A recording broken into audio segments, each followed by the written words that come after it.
It's time for the Pikmin 4 review for the Nintendo Switch. Alright, here we go again. Another journey with our favorite carrots. What's in store for them? Let's find out.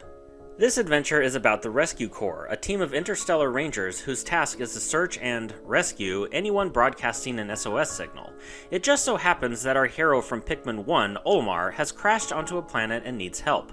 It seems like almost everyone in this game universe has the same hiccups when it comes to landing their spaceship, because once the Rescue Corps reaches the planet in question, their ship crash lands as well. So now you, a rookie within the Corps, sets out from your home planet to rescue the team. As you begin investigating the area near the crash landing site, you'll meet up with the Rescue Corps space pup, Ochi, who instantly bonds with you.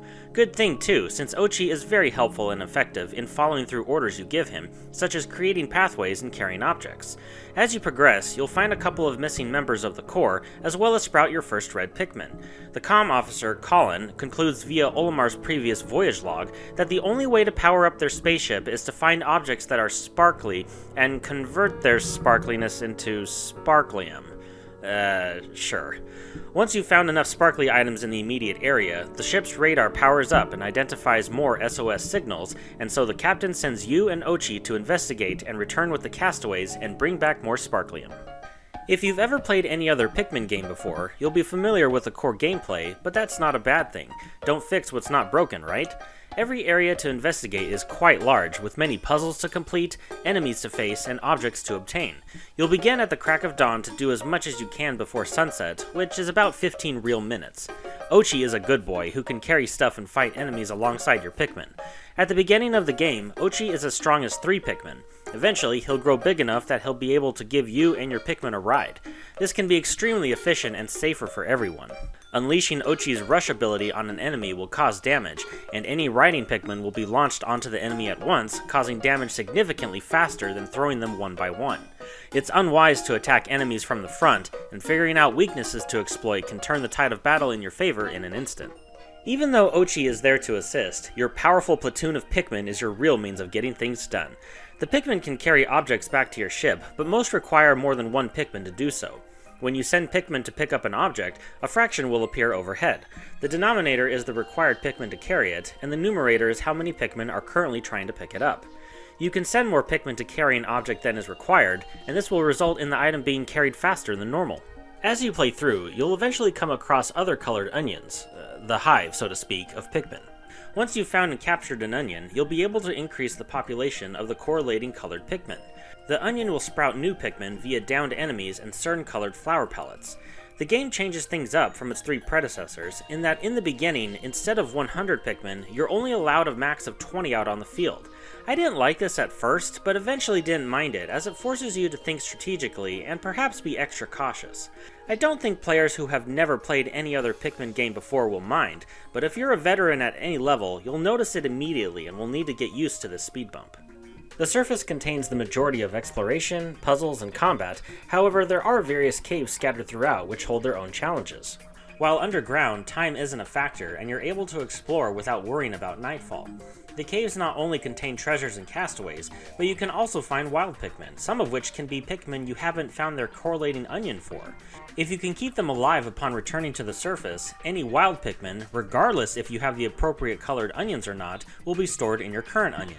You'll need to be extremely careful with any Pikmin you have that don't have their own onion yet, because if they die, you won't be able to use that type until you find more wild ones or the specific colored onion.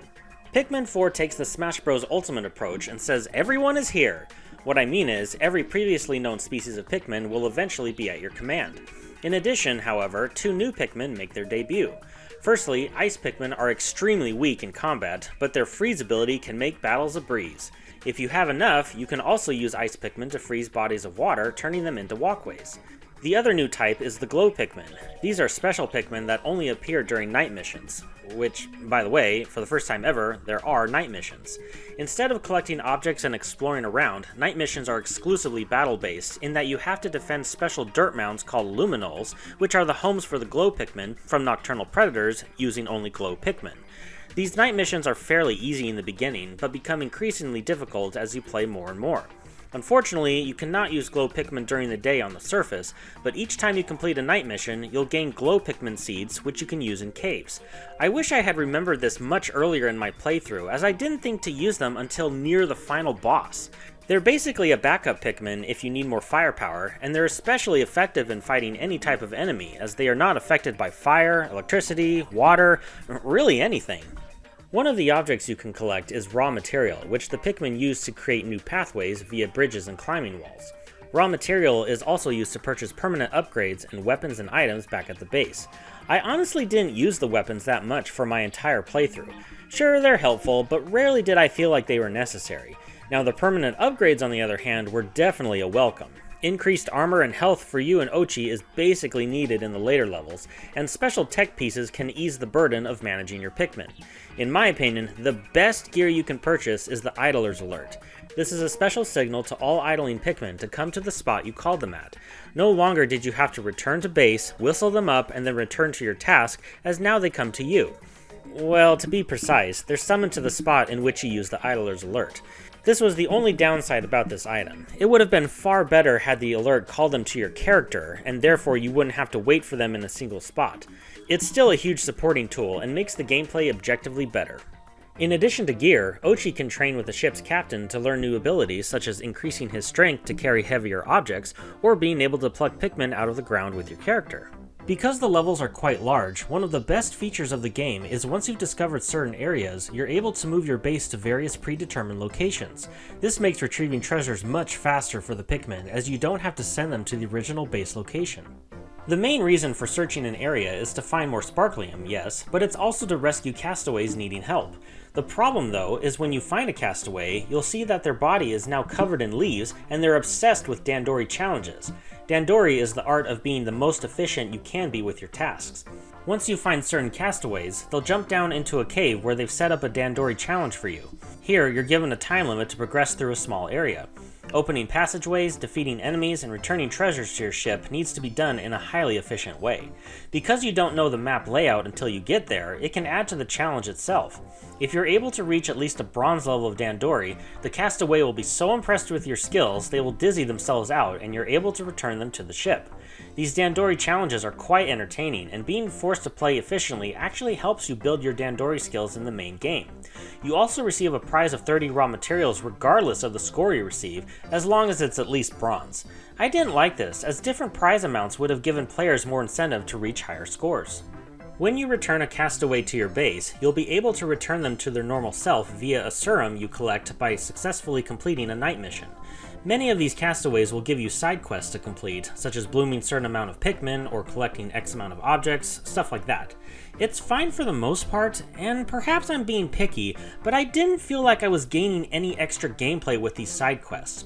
Your reward for doing so is extra raw material, which was helpful, but the fact is that most, if not every side quest available was a part of my normal gameplay.